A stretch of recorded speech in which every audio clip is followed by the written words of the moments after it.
So you just came from a workout then I did. today? Mm-hmm. All right.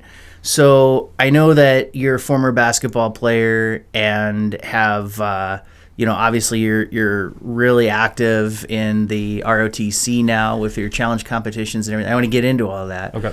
But just tell us kind of like, what does a person in your position do for a workout that's challenging? Well, I mean, I can. Are you asking like, what is it like, or just like? Like what's your workout? Are you doing a lot of weight training? Are you doing cardio? Like, what is it that you're focusing on? So more of what we do in college through ROTC is more of like endurance-based workouts. So like a lot of running and rucking, which a ruck is just like you have a big backpack and you put a lot of weight in it and then you run. So we do a lot of like endurance workouts where it's like we're carrying heavy weight around and just building your muscle endurance so we can go farther and lift heavier objects farther. For more training for that. So how do you simulate that on a kind of a messy, foggy Thursday or Friday in Park Rapids in December? Oh, well, I mean, just gotta pack the ruck and go. Honestly, you just go out and run. Yeah, that's what I did this morning. I was in the Hammerfit parking lot, and then I set my watch and 7 miles there and back, or not there and back, but like 3.5 there and back. So you took off from Hammerfit, went out 3.5 miles, came back with 3.5 miles. Yep. So how much were you packing in the rucksack? So this one was 40 pounds. That's what our workout was. Mm-hmm. Usually, like for our rucks, the Army standard's like 35 pounds. Okay. But we generally like to add a little bit more weight, especially with like competitions, especially if it's like heavier in competition, then we practice with more weight. So. And what is that amount of weight supposed to simulate? Just like carrying like any gear that you might need for like an actual real life scenario.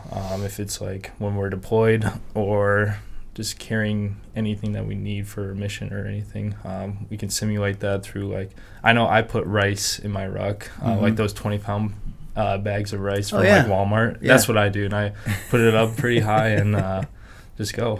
Ever had one of those bags break in your backpack? Not yet. No, I'm hoping it doesn't. All right. So you mentioned the fact that you're simulating or that you're doing these workouts as part of like your ROTC training. Yep. So let's start there. You're currently a student at St. John's University. Correct. In St. Cloud. In St. Cloud. Yep. And is ROTC a major, or is that just something that you do in addition to? It's kind of its separate thing. It's not really a minor either. Mm-hmm. It's like it's not really a club. It's like it's only its own thing. Basically, all it is you do your classes through it. So there is classes to it, but once you do like your 4 years at college and you pass all your classes through ROTC, then once you graduate, you commission as a second lieutenant. Just like you would if you went to a service academy or something like that. So like it's another way to get an officer rank from like OCS or West Point or state OCS. So it's just another way how to commission as an officer. OCS is like the officer candidate school. Correct. And all that. So it's just another way to get certified. But you just go to a traditional liberal arts school. So how does your coursework differ from, say, another student who's not ROTC? It's just a couple more classes added. I know it's just a lot of classes are like oriented on like leadership. People might think that like we work on tactics, which we do, but it's more based on like our leadership and how we can be leaders in the Army once we commission as an officer. Okay. So you have full coursework on leadership. Correct. Okay. And do you are there courses on where you study things like, I guess somebody thinks of somebody who's going to a service academy or ROTC or something like that, like studying like famous generals, famous battles and things like that, like, studying the battles of Hannibal or something like that. Have you done that sort of coursework there? Not yet, but it is required in ROTC to have a history class. So it's going to be my senior year spring semester where we talk about World War II, World War One, which is what I want to do. And you only have to take one credit's worth of it. So okay, okay, so you don't have to necessarily get all that ancient history stuff in there. Not quite. Yeah, but it's always good to learn. Okay, so what would you say your leadership style is, or how has it evolved over the years that you've been a part of ROTC? I think my leadership has definitely like evolved, especially being in ROTC, by like being more open-minded about people's perspectives. Because as a leader in the Army, you are, well, let's just talk about a platoon leader, for example. A platoon leader has generally about like roughly 36 to like 60 guys in a platoon, right? So you have to be able to... So that's one officer. That's one officer. For 36 to 60... Yep, and then that's at the lowest officer rank. Infantrymen, right? And including NCOs too? Not including NCOs, because they're non-commissioned officers. Mm-hmm. So, but as a platoon leader, it's like important to understand what people want and their perspectives on certain things. Like if we are on a mission and I think I see something that we could do, but like you said, like a squad leader, like an NCO or something, see something different, I gotta be I gotta understand where he's coming from and understand his perspective. But ultimately, it comes down to my decision. However, it's good to understand what the NCOs think because they have a lot more of experience in that type of field. So it's as an officer and as a leader, you have to be very open-minded about other people. How do you, I mean, as far as demeanor goes, you know, like you're gathering perspectives from some of the NCOs there, but you have to, yet as the commissioned officer, you have to maintain the authority that's necessary in order to gain the respect of all the men, whether NCOs and just, you know, the enlisted men and everything like that. Yep. So how do you kind of, you know, what boundaries do you set, like in terms of, you know, the difference between you and an NCO or you and just, you know, an enlisted man? It just comes down to the commander's intent. Whatever the mission is that we have to complete that. And if the NCOs or lower enlisted want to do it a certain way, but it doesn't follow what we have to do for the actual mission, ultimately I have to make the decision to not do that type of way, but like first get the commander's intent done, get the mission done first, and then carry on with other missions like that. So it really, the whole goal is to get the mission done. So. And how do you, in a general sense, go about gaining the respect of the men? I mean, that just comes down to like getting stuff done, getting your goals done, whatever the platoon's goal is done, or whatever the platoon's goal is. I think that's how you gain the most respect, is being an efficient platoon and being very skillful in your traits as a leader and as in your tactics. I think that getting the mission done is definitely like gains the most respect out of most people in the Army. So success breeds success. Correct. Sort of like that, right? I mean, we've all seen movies before where, you know, whether it's fair or not, you know, they've got these depictions of combat where, you know, it seems like, you know, the men are the one who know what they're doing, and then you've got, you know, the commissioned officer who's really just, you know, way over his head and doesn't gain the respect and all that stuff. I mean, so there's got to be a way to avoid that type of scenario if it is a reality, right? Right. I mean, it is kind of a common joke that like officers don't really know what they're doing sometimes. Yeah, that's what I mean. Yeah, it's a very common joke in the Army, and some officers don't, and I'm not an officer yet, so I can't really say no, I of know course it. not. Yeah. But it is a joke. But ultimately, like, it comes down to the leader, and a good leader always takes into the perspective of the lower enlisted or NCO or squad leaders or any type of enlisted leader like that. So it's super important to be open-minded big picture. And I mean, I guess when you're in ROTC, you made a good point. You're not actually an officer yet, Correct. so Just so you haven't had any real interactions with any of that type of scenario with people who are actually in the Army. And I mean, so for a little context, I was enlisted at one point. I was a 19 Delta Cavalry Scout. Okay. So I did basic and AIT, and then I had about 2.5 years just as a specialist. I was a private first, but like I was promoted to a specialist, so I've had like those encounters with like NCOs and lower enlisted stuff. But now as a cadet, I'm shadowing a second lieutenant, and it's in my original unit, so that's kind of a nice luxury for me. You kind of know people. Yeah, exactly. And I've been shadowing the lieutenant, and I've been learning a lot from like both sides now. So it's really good that I'm doing that. It's good to have both. I mean, both perspectives of the ones who are receiving the orders at the lower end, and then the ones who are giving the orders. Yeah, no doubt. Yeah. So you said you completed your basic training. How long ago? Oh, that was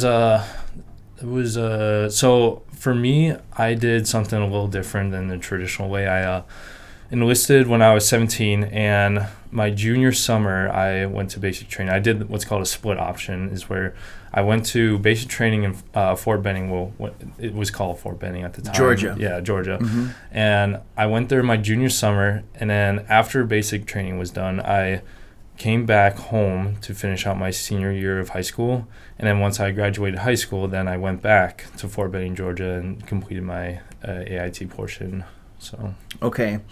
And so, as far as basic training is concerned, I'm sure there's, a lot of people out there who are, maybe a little, ambivalent or leery about, hey, I'm on the fence if I want to, do something like that.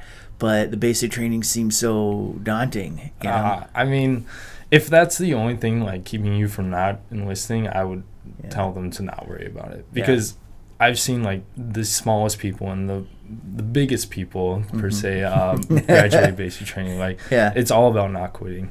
Is that right? That's it. Yeah. That's all you got to do is just not quit, and you can go through the motions and everything. But when you put a lot of effort into basic training or like AIT or like any training in the Army, you're gonna graduate.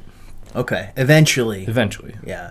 I mean, as long as you don't get taken out for some kind of a physical or something like that, mm-hmm. you're gonna get through. Correct. I mean, can you describe like what was the most like physically difficult day of basic training that you went through? I mean, all the enlisted people listening to this can agree or might agree. The first they call it the first 72, and it's where you first get there and they treat you like dog crap, and they just push you, and basically it's called smoking, but it's not called that anymore. But they just smoke you 3 days straight, and like they weed out the people who just don't want to be there, and then it's just nonstop physical push-ups, sit-ups, and just like running everywhere.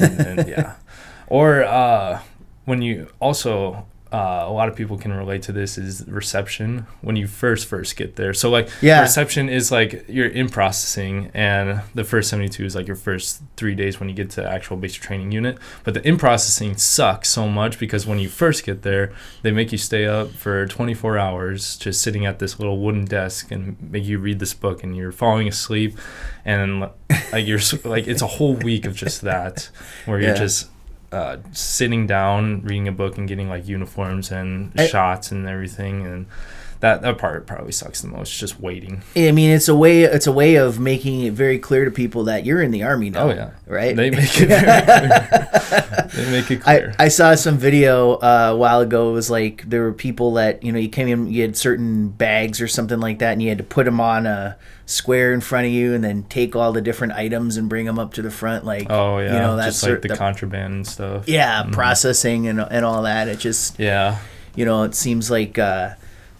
part of that is just kind of getting you sort of used to the idea that as long as you're in here, you're not your own person anymore, you right? You don't really have any rights. Yeah. I always thought that it, in a sense that, while, yeah, I mean, you lose all your freedoms, you lose all your rights and everything like that, living that way is probably a lot easier than it is to have this, be in this world of choices. Yeah. I mean, it honestly, yeah, that's very true, because like all you have to do is just listen.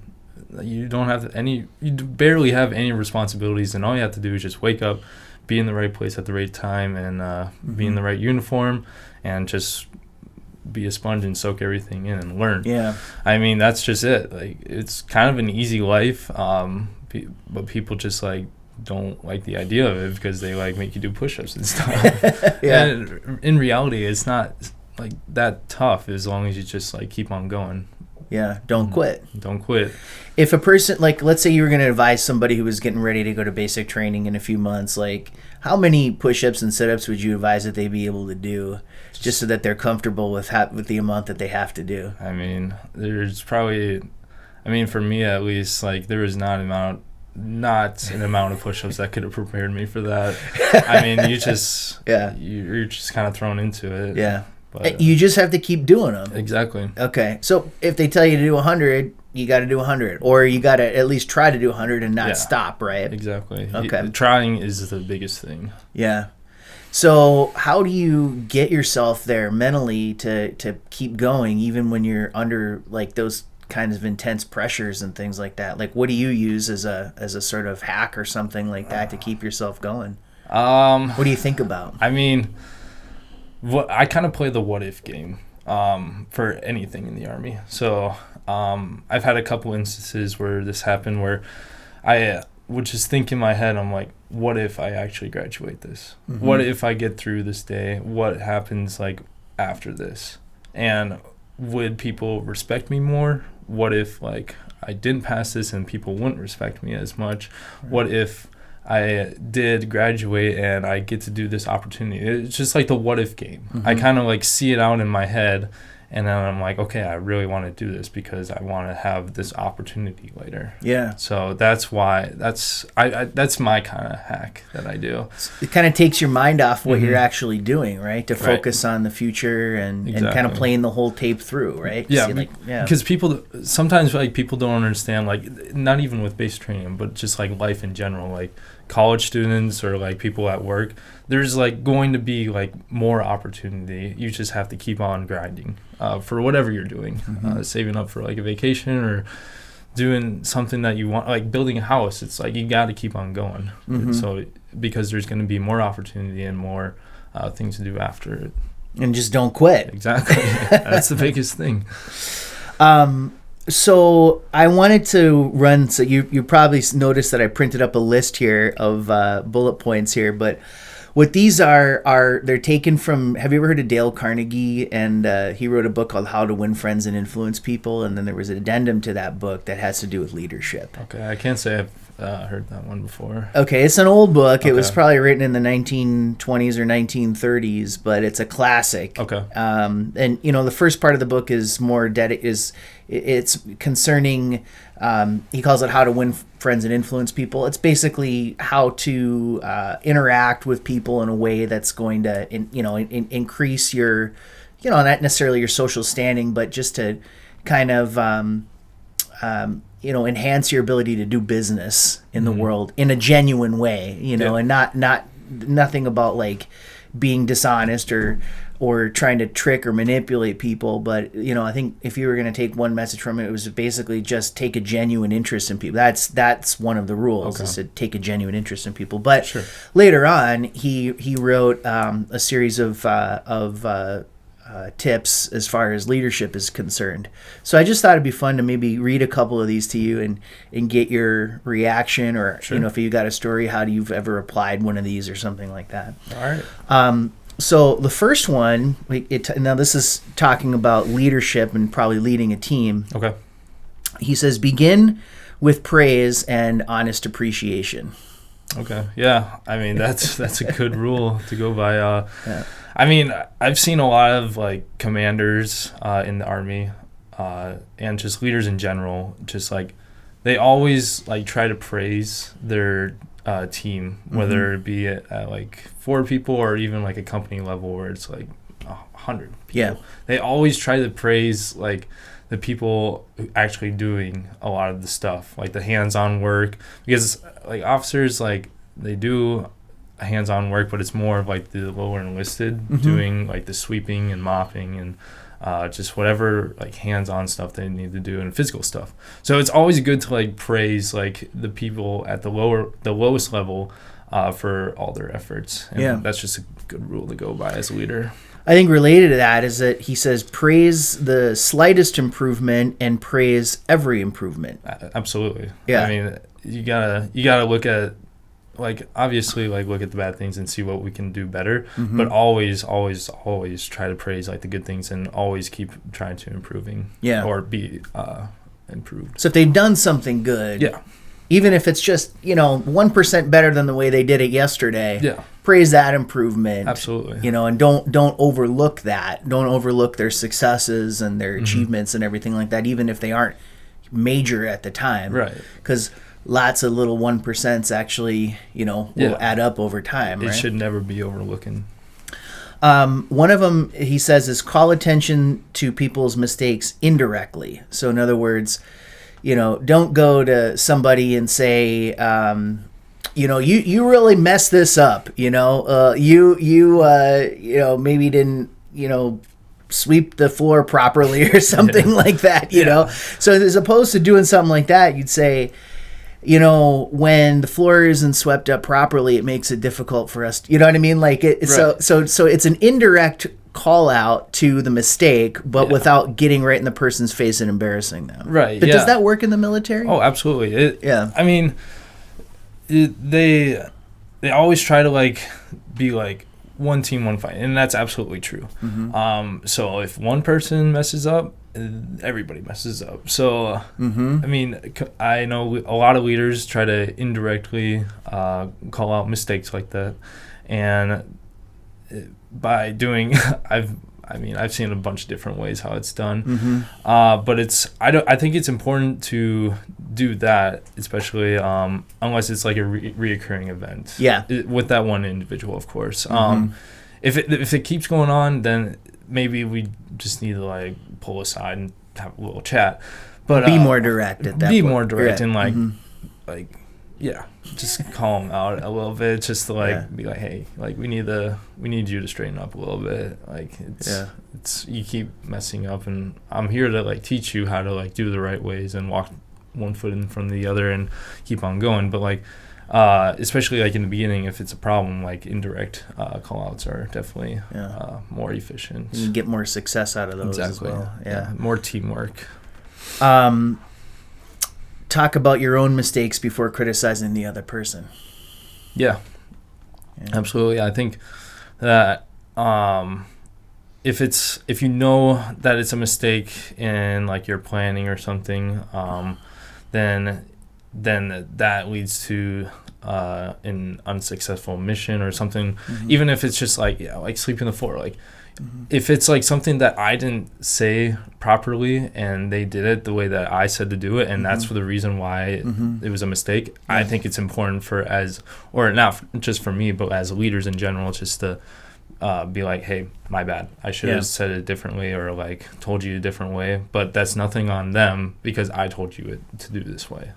And that sort of takes the teeth out of any kind of thought that they might have, like, there's Mr. Perfect there, he thinks he does everything right, and but here I know that he made a mistake on this, but he's not willing to admit it, he's arrogant, that kind of thing, right? And that just makes toxic leadership. Right. And those are the kind of leaders that who are resented by the men, right? And that's what leads to the bad situations, right? Exactly. And that just demoralizes a whole group of people, no matter what. We had to go over all of these, but it says one of them here is give the other person a fine reputation to live up to. So in that sense, what I think the point that he's making there is to say, you're a great cook. We all know that you are one of the best cooks that we have in this unit. everybody has said that they love the way you do this, or you love the way you do, or the way you do that, right? And so even if, let's say, I'm not saying that you would ever lie, but I mean, to err on the side of err on the side of exaggerating the person's reputation, so they say, you know what, I am the best cook in this unit, you know, and he thinks that of me, so I'm going to become that person, or I'm going to live up to that reputation of that person that he's saying that I'm going to live up to the reputation that he says that I have. Yeah. Right. I mean, yeah. I mean, I wouldn't disagree with that. I feel like if you want to like sway or steer someone in a certain way, I think that's definitely an appropriate way. Yeah. You know, I haven't seen too much of that personally, so I maybe can't speak too much on that. But I think that's okay, especially like if you know that they can complete the job or do what they have to do for a mission or something, then yeah, absolutely, like steer them that way. Okay. Well, yeah, I mean, thanks for sharing some of that stuff on leadership. I mean, we could sit here and talk the entire time about leadership and different, strategies and things scenarios that you come into. But absolutely. I want to go, well, let's close the loop on the ROTC stuff first, because I know you do a lot of competitions and things like that at St. John's. Sure. So talk a little bit about what those are and what you've achieved so far. Sure. I'd love to. So there's let me back up. So in St. John's ROTC, I guess St. John's, St. Benedict, and St. Cloud University, we're all combined ROTC. St. John's is kind of the main host, so it's kind of called St. John's ROTC. However, we do 5 competitions, and the first one is Ranger Challenge, and that is a 2-day event for our task force, and they focus a lot on ranger skills, so like land navigation, weapons. Wait, before you go on to that, what is a ranger? A ranger? Yes. So a ranger is an elite soldier in the military that has to be qualified as a ranger. So there's a ranger school, generally for like combat arms, like infantry and armor and a bunch of other combat arms branches. So it's like an elite branch of the Army. Okay. So they are focused more on infantry tactics and like being those elite soldiers to complete any mission. There's a bunch of other elite soldier schools like that, but they have their own job compared to like other special forces and stuff like that. Okay, so now going back to this is a Ranger Challenge, and there are Ranger skills. Correct. So what are those skills? So like land navigation, we have the one rope bridge where we have a 120-foot rope, and I can't exactly remember how far away, but it's like telephone poles, but it's supposed to like simulate like you going over a river. So you have this one rope and you like tie it a certain way, and then you like send people across through like a carabiner and a Swiss seat that you tie onto yourself, and then you like pull yourself across upside down, which is kind of fun. And then we do an obstacle course, call for fire, which is just like artillery as a forward observer. Let's see, you got call for fire artillery as a forward observer. So you're forward in the closer to the front line. Yeah. And you're pinpointing an area that needs to be hit with artillery. Correct. Okay. So, yeah, as a forward observer, you are the one observing whether it's like an enemy tank or an enemy squad size platoon or anything. And it's a kind of a fun thing, but you kind of go through like steps in your call for fire, and you send a call for fire mission to the artillery or whatever unit it is, and they kind of do the math on things, and then they are able to shoot artillery at whatever you're observing and call indirect fire on it. Okay. So that's kind of what that is. Yeah. I could go on for days on that. Sure. I kind of like doing that. But yeah. Anyways, we also have medical lane, which is like assessing and evacuating a casualty. We have general knowledge and just a bunch of other events like that. Okay, and so you have a team? Yep, so this year specifically, I was the assistant captain for our team, and Amaya Davis, who was our captain, she selected 2 teams, one 7-man team and one 11-man team, and we all competed together. The 2 teams competed against other schools in our brigade, and we got second place overall, so that meant that we got to move on to the brigade level, and we ended up getting 3rd in the brigade level. Okay, and where was that, the brigade level? That was in Fort Leonard Wood, Missouri. All right, so you traveled to Missouri for this. Correct. Then. Yeah.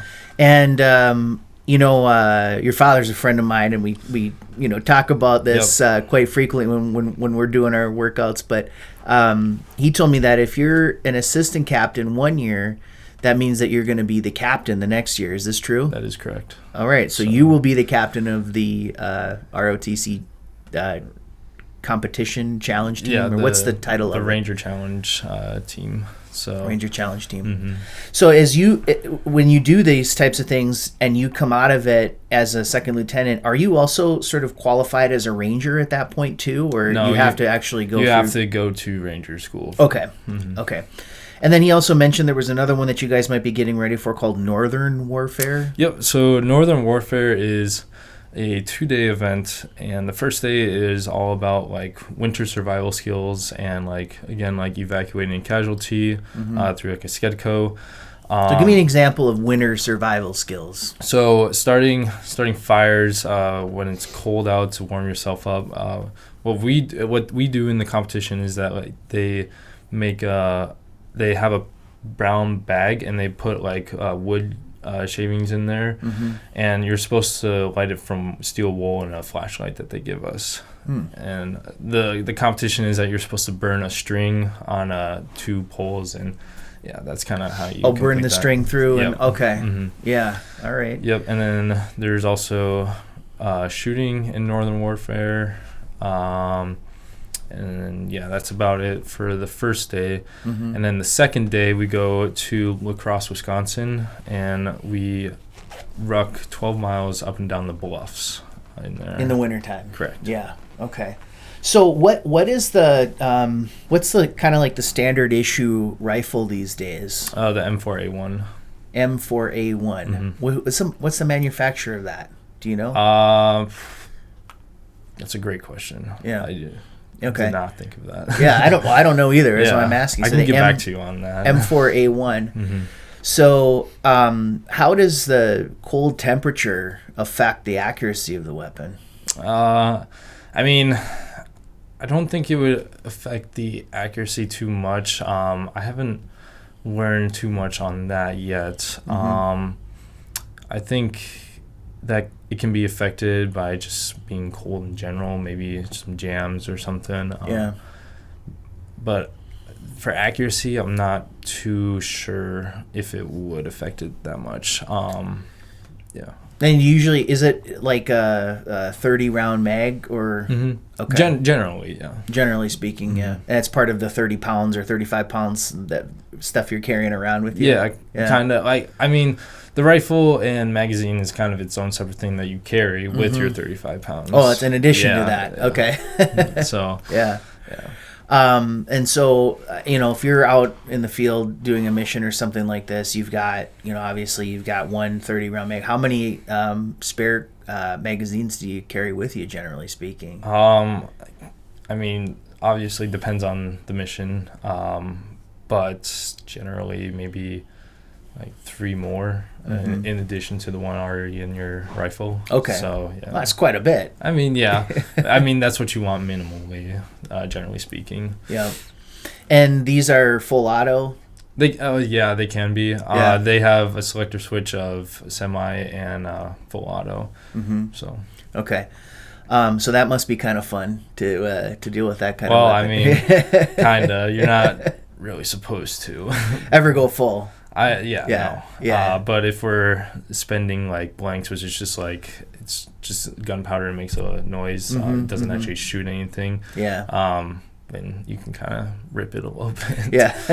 I mean, there is a purpose for full auto, right? Sure. I mean there is, but it's like to lay suppressive fire or something But the Army really hammers down on like us taking like effective shots. So you really want to like conserve your ammo as much as possible, but being accurate and efficient with them. So I guess while we're on the topic of that, shooting and everything like that, I mean, you must have to qualify for, rifle and everything like that. Yep. So every soldier in the Army has to do the M4 qualification. Minimum is 23 out of 40. Okay. And I think, so what does that mean? Like 20? Like what's the distance and what's the size of the target? So your longest target is going to be 300 meters. And your shortest target is going to be 50 meters. Okay. And you have to qualify. You have to get 23 out of 50 at all those targets? Minimum. Okay. And then the target size is kind of just like your waist up. It's this like silhouette. It's like, I think it's like cardboard, I think. And maybe not cardboard, but a little stronger material. Yeah. But yeah, it pops up and down. Oops, sorry. Yeah. And you're supposed to, there's like 4 different phases in it, and the first one is like your prone unsupported. So it's supposed to simulate like an actual like scenario. Yeah. So you start off in the prone unsupported and then move up to your prone supported, and then that's like kneeling or just laying down. Laying prone. Well, so what's the difference between prone supported and prone unsupported? The unsupported is like, so actually the supported is like you have this little block that you rest your rifle on. Gotcha. Okay. Yeah. So there's unsupported, supported, and then kneeling supported, which you have like this barricade that kind of looks like stair steps, and then you kneel and do your supported on that, and then standing supported, and that's 40 rounds total. 40 rounds total. Okay. Yeah, 10 rounds per phase. 10 rounds per phase, and you have to get 23 minimum. Okay. So what is your I don't know, do you know Alex Ishins at all? Have you ever met him before? He's a trap shooter. Great trap shooter. I think I've heard of him. Anyway, yeah, he he just graduated this year. Okay. But anyway, because he's champion trap shooter, does really well in men's competitions and everything like that too. And I had him on here a while ago, and we were talking about, kind of what goes through your mind when you're shooting, and kind of what's your thought process. And so, tell us about sort of your approach to it. Yeah, I mean, I guess I'm thinking about like, first of all, hitting the target. Yeah. But we have kind of our fundamentals. It's like our breathing and our sight picture, and like, just like our stance. And I'm kind of thinking about like those things, waiting for like my exhale, and then I shoot, and then move on to the next target. So I'm thinking about hitting the target first, and then thinking about what's next. So like there'll be times where you're shooting like more than 2 targets or 3 targets at a time. And I'm thinking of like, okay, which one do I need to hit first? And I hit from shortest to longest, so I go for my shortest targets, then to my longest. So I'm thinking, I see like all targets pop up, and I'm thinking, okay, I need to hit this one, this one, and this one, and then move on. Yeah. So it's quick. So I mean, I'm sure you've had some stress simulation and all that stuff. Like how do you do you have a something that you keep coming back to kind of try to keep it together mentally? Because it's one thing obviously to if you're in a controlled setting, you got the time to carefully select your target and shoot, but I mean it's a completely different story if you're in a firefight, let's say. I mean, I've never been in a firefight personally, but, right. But I guess when I'm just shooting, I kind of just zone out a little bit, kind of just focus on my own lane. I wouldn't say there was too much to it. I just kind of go at it and shoot. So the less you think, the better. Yeah, kind of. Yeah. I'm not really just kind of focused on it. Yeah. Well, and you seem like a real even keeled guy. Like, you know, is that your kind of personality? I mean, you don't seem like somebody who gets like overly excited or emotional about things. Oh, I'll get excited at the range. Yeah, if I shoot over like a 32, yeah, I'm get excited. Yeah. Okay. Yeah. But I mean, like, you not. I'm saying that you're able to get a handle on yourself, and you're not, you know, for sure, the kind of person who's, you know, gonna panic or fly off the handle or something like that. You know. I mean, it just seems to be your demeanor. Yeah. I just choose, or not choose, but like try my best to be most like, okay, just like focused on your next 50-meter target, or focus on the next objective or something. Just like keep on moving forward. Just fall back to your training. Yep. And all that. All right. So I wanted to talk about your scouting experience too. I know we're going backward in time now, but do you feel like, I mean, because you are an Eagle Scout, right? Do you feel that the scouting program benefited you? Oh, absolutely. In terms of your preparedness to embark on a military career, and did it influence you in any way to choose that as a vocation? Yeah, I mean, my Eagle Scout has definitely influenced me on many different ways. I honestly wouldn't say that it influenced me as much as I thought it would for me to join the military, because, I mean, Boy Scouts is to prepare you for the military in general picture. But, like, personally, it wasn't like, that's not why I joined the military, or it influenced me that way. I mean, it definitely helped me being an Eagle Scout. Like, got promoted to E3 right away, which was definitely very nice. But, yeah, I wouldn't say it was like a huge influence. Like, it definitely a little bit, but not like as much as I thought it was going to be. Yeah. Can you think of something that you learned in Boy Scouts that was sort of like something that you always think, I'm so glad I learned that, and I use it and apply it to the kind of stuff you're doing these days? I mean, just like always getting your work done first. Like, my dad my dad always used to say, like, get the work done before you play. And like, I've definitely learned that in Boy Scouts, just like getting whatever merit badge done and whatever you need to do to get towards your Eagle Scout.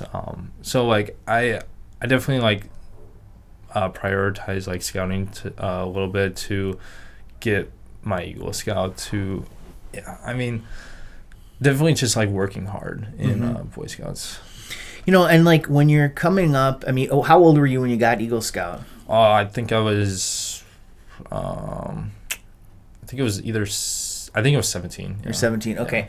So, you know, coming up in a world where there's so many distractions and things that can pull you away from an achievement like that. Now, I'm going to mention video games, not because, you know, I think that video games are inherently bad, or even, I mean, I admit that I play video games too. I'll admit too. But you know, there's you see a lot of young people especially getting so sucked into it that it takes away the time that, or I mean, I'm just using video games as an example. There's other things too. Yeah, I mean, absolutely. there's you know, just, you know, hanging out with friends, maybe getting involved in, you know, the wrong crowd, and, you know, and stuff like that. Or I mean, there's just so many things that could take you away from doing something like that. So what do you think it was that kept you so motivated to get that level of achievement at a relatively young age? I mean, definitely my dad was a big influence. Like I said, like getting the work done first before you play. And like you mentioned, like being around people in the wrong crowds.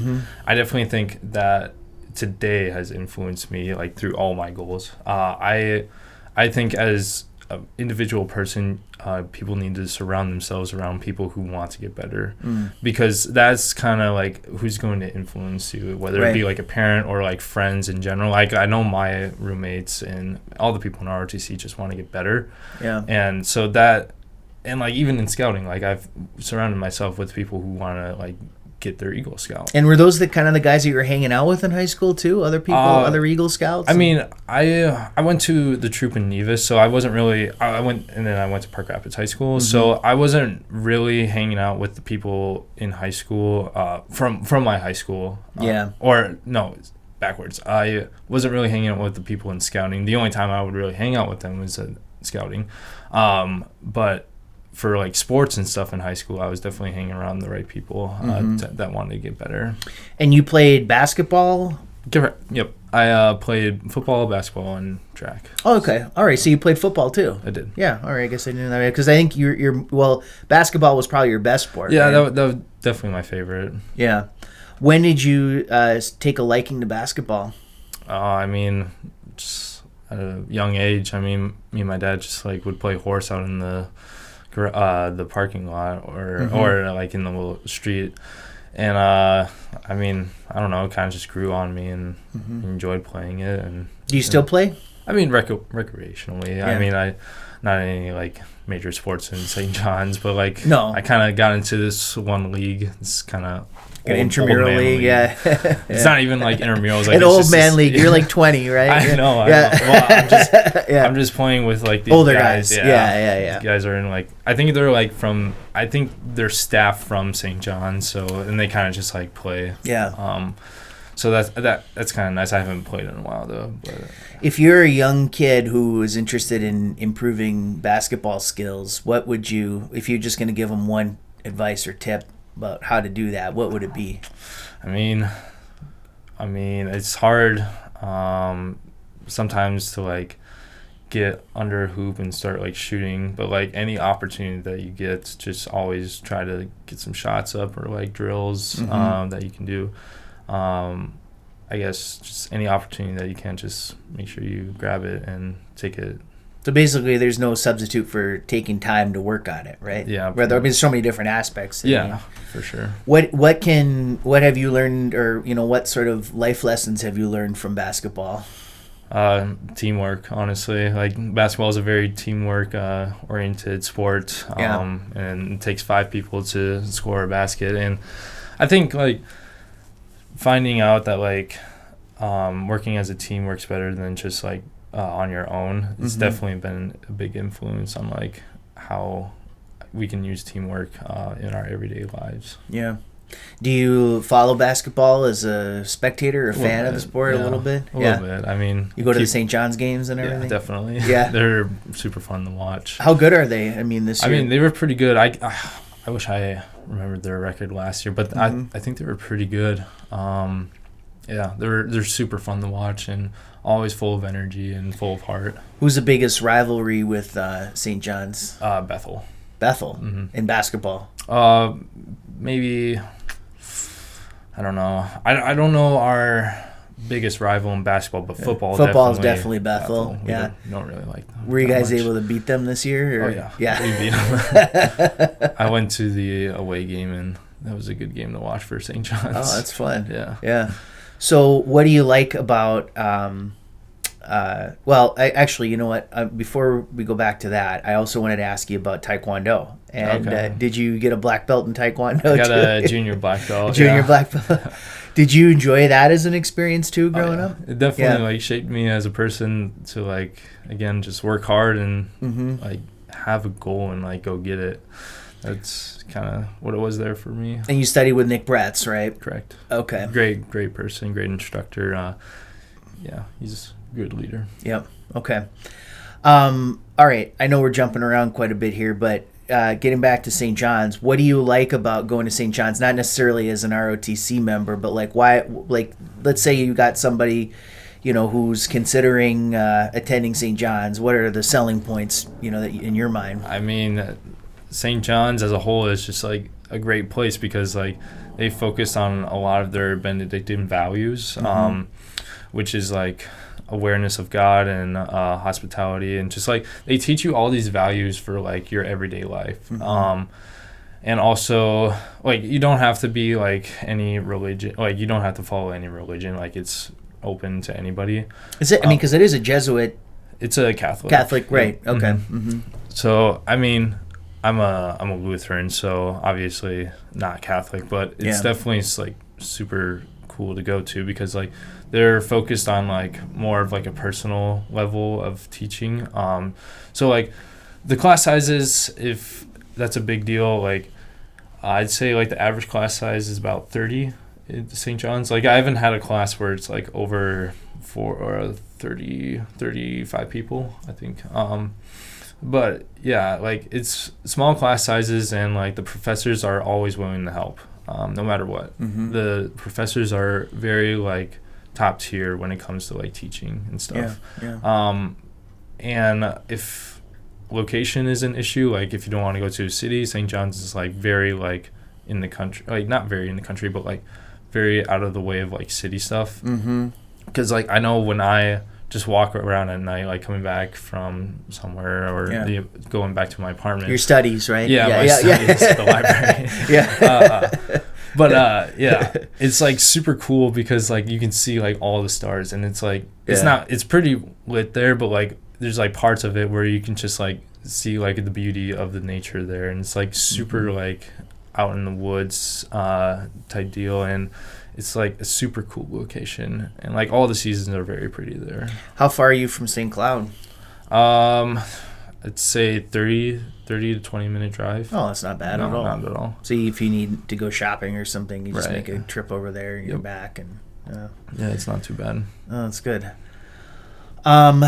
You mentioned you were Lutheran, and so how big of a part does spirituality or religion play in your life? Big part. I mean, it's definitely influenced me, like how the way I think. I mean, I confirmed my faith when I was freshman in high school, I believe. 15. Around there, and that's had a big influence on me, just like knowing that God is with me, and like knowing that God is with me has influenced me to like do like all these things. Like if I don't feel ready to do something, I just pray to God, and I ask for like strength, whether it be like a workout or a ruck. Like I know I've like reached out to God and be like, God, please give me some strength on this ruck. But it's definitely been a big influence knowing that God is always with me. And I guess if you got confirmed in your faith, and then you've accepted Christ as your Savior. Absolutely. And what a wonderful feeling that must be, right? Oh, it's a great feeling. Yeah. So as far as your future is concerned, you're going to graduate when, this year? Or it's May of 26. May of 26. Okay, so you've got this, so you're a junior now, basically, correct. Right? Yep. So what are your plans on graduation? Well, so my goals right now is to branch as an infantry lieutenant, which I'll figure out next year. And so that means you're going to enter the U.S. Army as a second lieutenant when I graduate. Infantry. So it's competitive. Infantry is a competitive branch. Sure. So I'm always trying to like raise my score up through like doing like all these special teams that I do. Yeah. And just like involvement in St. John's inside and outside of ROTC. Yeah. So yeah, and GPA of course, and physical score, and just like a bunch of factors that affect your overall score, and that's competed through like the whole nation. Yeah. So every ROTC. So what is the score? What is the significance of the score? So it's called OML, and the significance of it is the higher score that you have, the more likely of a chance that you're going to get like your first or second branch or third, top three is what they shoot for. I see. So you enter in and you say, this is my preference, but you won't necessarily get it. Right. But if your OML is high enough, and that's why like it's pretty competitive, then you have a good chance of getting it. Okay. So that's my goal, is to commission as an infantry lieutenant. And then what kind of training comes after that? So what comes after that is IBullock, which is infantry bullock. Don't ask me what bullock stands for, but I can tell you later. But that's like how to be an infantry lieutenant, like tactics and like, again, like leadership. the skills that you need to know to actually be an infantry platoon leader in the Army. And then you have the option to go to Ranger School, I previously mentioned. Yeah. Is that something that you're interested in? Yeah, definitely. It's kind of a requirement to go. And where is that? That's in Fort Benning, Fort Moore now, but it's kind of like 3 phases. So like you start off at Fort Moore, Georgia for your first phase, and that's the Darby phase. Then the second phase is called Mountains phase, which is more north in Georgia, I believe. Mm-hmm. And then your third phase is Florida phase, and that's kind of like your swampy phase. So it's a 62-day course, but like it's very hard to. I mean, it's definitely very possible. I've known guys who've done what's called a 62, where they've first time go on everything for Ranger School. A lot of people do get recycled in Ranger School because of like they just no-go on like a lane or something, or they don't do this right, or whatever the case may be. So they kind of. You want to get through it the first try. Yeah, absolutely. Mm-hmm. So when you're done with all these trainings, then they assign you to like what's the unit, or is it like a battalion, or what? How does that go? Yeah. So you get to kind of choose where you want to be. It's like again through your top preferences. Yeah. So you get to put down like a list of like 11, I think, of where you want to go, and places in the world. Yeah. Okay. Like duty stations and stuff. Yep. And then the Army like looks at it and again on your OML and where they actually need lieutenants. Yeah. Because they're not going to need like, for example, like a bunch of lieutenants at Fort Moore if they already have a bunch there. Sure. So they're going to send you somewhere else if that was your first choice. And are these places, I mean, so there are some domestic ones, but then there's some foreign ones too, right? Sure. So like if you had to put those choices down today, what would be your top 3? That's a great question. I know there's one in Italy. But personally, I want to get into an airborne unit. Okay. So the one in Fort Liberty now is the one in North Carolina, and I think that'd be that like 101st Airborne or 82nd. Yep. Okay. Mm-hmm. Yeah, that's kind of where I'm kind of leaning towards. Okay, so that's that airborne. So what is the unit? Is that a battalion, or what is like the 82nd Airborne? I mean, it's just a unit that does a lot of airborne operations. So airborne school is just like jumping out of airplanes. Yep. Perfectly good airplanes, right? Yeah. Yeah. My roommate actually went to airborne school this summer, and he graduated that. All right. So that's what you're interested in doing. Correct. Is jumping out of perfectly good airplanes behind enemy lines and going in and leading units of men to accomplish missions. Sounds awesome. Yeah. Do you have any sort of what's your attitude towards like, right, this is all great, we're doing training and and everything like that, but have you ever sat and thought about like the realities of what war would be like and under those circumstances? And I mean, I feel like everyone who's joined the military has like definitely like thought about that. Personally, like I think that is just part of the job description. I think the Army as a whole has good intentions, and I think we have a lot of like rules and things that we follow that I agree with. So that's why I think it's okay with me. Yeah. So you think that I mean, obviously no amount of training can get you ready for that type of experience, but it sounds like with your faith and your training that and just your overall demeanor that you'd be ready to live up to those challenges. Absolutely. Yeah. Well, I hope it never comes to that for you, but if it does, I mean, I'm glad to see that we have young people like you who are going to be out there. Appreciate it. So with that said, I mean, do you feel like just being around the other young people, kind of getting the sense of the vibe of the Army now and everything like that. I know that there had been some, complaints, that have been talked about in the media and all that stuff about like how, maybe it's, I'll use the term woke and all of that stuff, that maybe now some of those policies would be changing under new leadership and everything like that.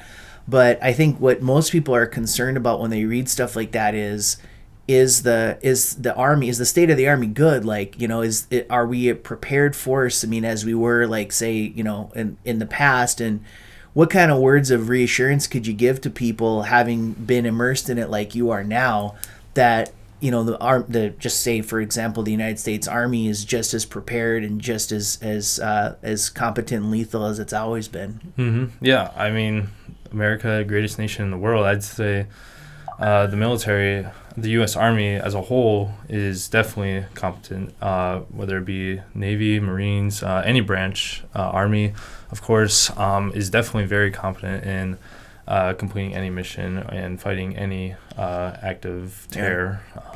So you think maybe some of those criticisms are overstated? Yeah, I think so. I think we definitely have the best military in the world, and there should be, I wouldn't say worry, but like, I don't think that the criticism that we've been getting is accurate. Okay, good. Well, thank you for that reassurance. No problem. All right.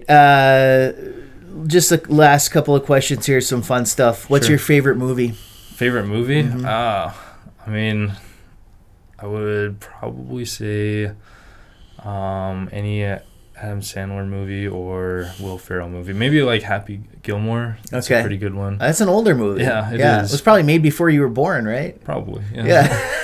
It's a classic, though. Classic. Okay. What kind of music do you like to listen to? Any. Honestly, I like to listen to a lot of different music. Mainly like country, pop, and rap, depending on like what my mood is. Of course. But I like to listen to a lot of different music, kind of maybe culture myself a little bit in different genres and areas. Are you a musician yourself? No. No? You sing? I mean, I can. It won't be that great. But you sing karaoke? Yeah, maybe. Yeah? Maybe with a couple drinks. Yeah. You have a go-to karaoke song? Probably Tequila. Okay. Where they just sing the one word. Come on. It's classic. That's when it goes tequila. Exactly. Okay, all right. Well, that's certainly not a very challenging song to do. No. What about like sports teams? Are you a Viking fan or anything Definitely, like that? Vikings fan. My family is kind of a Bears fan. And I know, strayed away from that, especially this season, looking a little rough. So I'm hopping on the bandwagon for the Vikings now. Yeah, especially just like living in Minnesota. Yeah. I definitely think the Vikings are pretty good. Well, your dad and I are gonna go watch the Vikings play the Bears on Sunday over at the gym, so you're welcome to join us. All right. Yeah. Sounds good. It's at 3:00. All right. Okay, Parker Harmon. What can I say? You're an impressive young guy. Thank you. You're going places. You're doing well. I said to your dad, Parker's got the kind of resume that was ultimately going to lead to him becoming the president of the United States of America. So please don't let me down. I want you to become the president. Thank you. We'll see. See. Maybe when I care about politics. Okay. And clearly you don't care at all, huh? I mean, maybe not at all, but definitely I try to stay away from a lot of that stuff.